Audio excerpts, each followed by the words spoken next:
Brasília, a capital do Brasil. Situada no Planalto Central.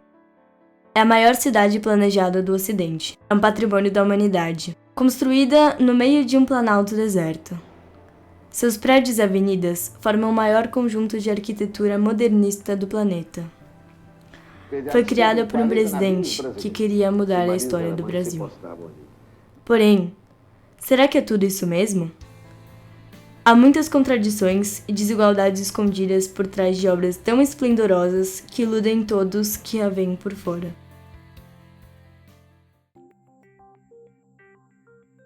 Tudo começa com o plano piloto. Consistia na setorização urbana por atividades. A cidade gira em torno de dois grandes eixos, dispostos em forma de cruz. O eixo monumental, que vai de leste a oeste, e o eixo rodoviário residencial, que vai de norte a sul e é cortado transversalmente pelas vias locais. No eixo monumental estão a Esplanada dos Ministérios, a Praça dos Três Poderes, a Catedral Metropolitana e a sede do governo do Distrito Federal. Já o eixo rodoviário é formado pelas asas sul e norte e pela parte central, onde as asas se encontram sobre a rodoviária do plano piloto. As asas são áreas compostas basicamente pelas superquadras residenciais, quadras comerciais e entrequadras de lazer e diversão. Milhares de trabalhadores de todas as partes do Brasil vieram em busca de empregos e, mais tarde, de moradias. Oscar Niemeyer projetou os edifícios públicos e suas esculturas. E Lúcio Costa foi o urbanista que fez o projeto do plano piloto. Depois de 4 anos, a cidade estava pronta, e suas obras esplendorosas mostravam a beleza de Brasília. Uma beleza incontestável, suas obras modernistas e urbanísticas eram aparentes a qualquer um. Porém, sua aparência engana. A obra de Guimarães Rosa, As Margens da Alegria, retrata a grande disparidade entre a cidade aparente e sua verdadeira forma. Na obra, o protagonista, um menino de apenas 8 anos, é maravilhado diante de Brasília, diante da novidade, da descoberta, que aumenta com o aparecimento de um peru. Mas logo, esse sentimento vira de horror. O menino precisa lidar com a perda de um animal. O personagem logo descobre outro peru. Mas este é diferente. Pode-se dizer que o peru imperial representa o cerrado, a natureza, a vida.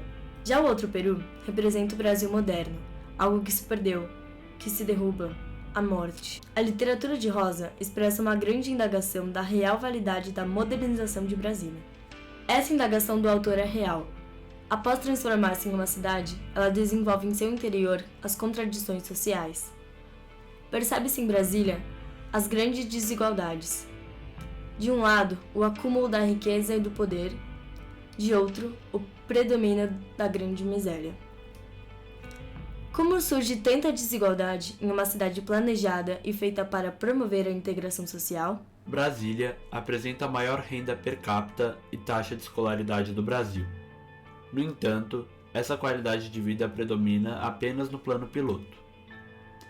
Isso reflete sua grande desigualdade, pois nas cidades satélites há o predomínio de extrema miséria.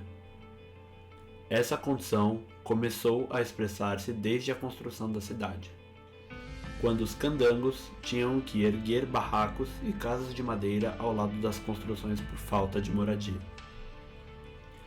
Esses mesmos trabalhadores fizeram um movimento de reivindicação de seus direitos, pois foram expulsos do plano piloto e obrigados a construir cidades afastadas, onde pudessem sobreviver. Eu acredito que Brasília foi construído para a elite, né? E nós da periferia que moramos aqui é simplesmente por resistência. Por exemplo, a cidade onde eu moro era para ser mesmo só uma represa. Só que aí as pessoas começaram a invadir e resistir porque elas não tinham onde morar. Então elas começaram a invadir, começaram a resistir e aí foi se formando as cidades. Da mesma forma, diversas satélites periféricas de Brasília são assim. Nas histórias sobre a construção de Brasília, é mostrada apenas uma ilusão. Aparentemente, não há nenhuma desigualdade, pois só é mostrada uma bela aparência com edifícios modernos. Mas na verdade, por trás de tudo isso, Há histórias de luta e batalha de muitas famílias que foram jogadas para fora da cidade. Meu nome é Sérgio de Cássio, tenho 37 anos, sou do Grupo Atitude. Nasci e cresci na Ceilândia e vivo na Ceilândia até hoje. No início tinha uma expectativa muito grande que aqui ia realizar nossos sonhos, uma cidade do futuro, que a gente ia fazer muita coisa legal para desenvolver nossas vidas, nossas famílias. Só que se construiu uma cidade muito bacana, só que a nossa vida aqui na prática não é uma vida boa, digamos assim. E se vende uma imagem para o resto do Brasil que aqui é um lugar legal, né? Que talvez tenha só o plano piloto. E na realidade se construiu uma cidade que é separada e que a vida aqui não é tão boa assim. No centro, a cidade mais bem organizada do Brasil. Em volta, cidades completamente desorganizadas, mesmo estando a poucos quilômetros de distância. As cidades que os candangos construíram são conhecidas como cidades satélites. Há em Brasília cerca de 30. A Ceilândia é uma delas, que está localizada a apenas 24 km do plano piloto. Desde o início, senti-se muito esse distanciamento de realidade. A apartação social é algo muito evidente em Brasília. Consiste no distanciamento que há entre brasileiros ricos e pobres. É a aceitação da miséria, com cuidado de se construir mecanismos de separação. Uma vida dos contrastes, assim, e digamos assim, das realidades muito diferentes. No plano piloto, como está falando, a questão da renda per capita chega a 20 salários mínimos. Aqui é de R$700. Então a gente tem uma vida muito diferente, como se fosse inversos, né, de realidades. E são inversos de realidades que não se encontram. Quem mora em Brasília, vive em Brasília, geralmente não vem para cá, e quem vive aqui, nasce, cresce aqui e não vai para lá. Então são realidades diferentes que não se encontram, infelizmente, e que são extremamente diferentes. O problema é a separação de mundos causada pela construção de Brasília, que separou radicalmente os ricos, no plano piloto, e os pobres, trabalhadores que vivem nas cidades satélites. Não recebem nenhuma ajuda eficiente do governo. A população da Ceilândia e de outras cidades como esta sofre com diversos problemas. Você vê muitas coisas acontecendo, muita tragédia, muito adolescente matando e morrendo outro, mas é mais uma coisa tipo assim, pessoal, entendeu? Só que aí aquele cara ali, vamos supor, eu arrumei um problema com você, aí você me deu tiro, aí eu já tenho uns conhecidos que não gostou, e nessa você tem uns que já não gostavam, e aí transformou naquele caos, né? Aquela coisa, aí virou uma rixa de gangues, no caso. O pessoal fala de gangues, né? Só que geralmente é sempre assim, mas é um negócio pessoal que generalizou, né?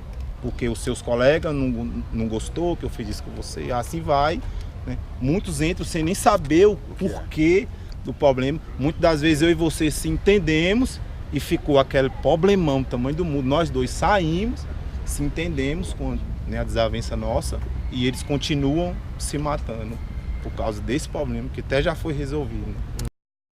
Então assim, quando a gente veio para Ceilândia não tinha água. A gente levava dias para tomar banho, porque só tomava banho quando vinha o caminhão-pipa. A gente tomava a água quando chegava o caminhão-pipa, então tinha que coar a água, porque a água vinha suja. Então assim, se pensou numa parte das pessoas que vieram construir, de onde elas iam ficar, qual emprego elas teriam, provavelmente seriam funcionárias públicas, mas a outra parte que veio para construir a mão de obra não se pensou onde ia ficar, não se pensou como elas iam ficar, se iam ter lugar com infraestrutura ou não. Então a gente veio para um lugar que não era um lugar que tinha as condições para receber a gente. Entre as cidades satélites a gente tem cidades com pouca infraestrutura, com poucos equipamentos públicos, com pouca área verde do que a gente deveria ter. De um modo geral, uma um pouquinho melhor, um pouquinho pior que a outra, mas de um modo geral são cidades com uma infraestrutura ainda muito ruim para a sua população. A diferença que a gente tem realmente é para o plano piloto, que é uma cidade muito mais verde, com mais equipamentos públicos, com mais shoppings, com mais espaços de lazer, diversão, de cultura. Então a grande diferença seria a nossa diferença das cidades satélites para o plano piloto. Com a apartação social vem o preconceito. Preconceito das pessoas das cidades satélites às pessoas do plano piloto e vice-versa.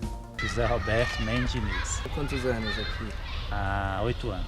Você já foi para alguma cidade satélite? Já morei já. Já morou lá na cidade satélite e hoje mora aqui? Isso. Você que era da cidade satélite, quando você veio pra cá, tem esse preconceito das pessoas que já estavam aqui com as pessoas da Um pouco cidade tem, né? satélite? Falar, veio da satélite, veio, então, vamos dizer assim, Santa Maria, Ceilândia, é mala, né? Fala que é mala, quando vier aqui do plano não, é playboy. E pra concluir, será que tá mudando essa situação? Será que depois de todos esses tempos realmente está melhorando? Ou ainda continua a mesma coisa? Essa desigualdade está ficando cada vez menor, já que essas cidades estão se reestruturando e criando vida própria. Antigamente era assim, tá? Mas hoje não, hoje essas cidades já sobrevivem, já tem comércio, já tem toda uma estrutura de cidade grande. Dá passos. Mas assim, até mudar a realidade parece que demora ainda um pouco. Isso com certeza, aqui a saúde aqui é precária. Você vê os colégios que funcionavam à noite, hoje não estão funcionando mais. Como tinha um elefante branco aqui, né? À noite eu estudei nele à noite, hoje não tem mais. Sofre sem serviço, sem nada, nesses médicos, sem lazer. Por isso que está tendo esse meio do mundo aí, droga, roubo. Porque não tem como o jovem trabalhar e nem se vestir. E o que você acha que pode ser feito para reverter essa situação, para deixar mais igual entre Brasília e a cidade? Cara, é bem complicado. Mas eu acho que se começarem a melhorar a infraestrutura das satélites, eu acho que já dá uma melhorada. Se tivesse uma boa administração, né, tinha como melhorar, mas... E se importar mais com as cidades em volta da cidade do plano piloto. Eles só se importam com lá, as outras cidades eles deixam, né, de lado.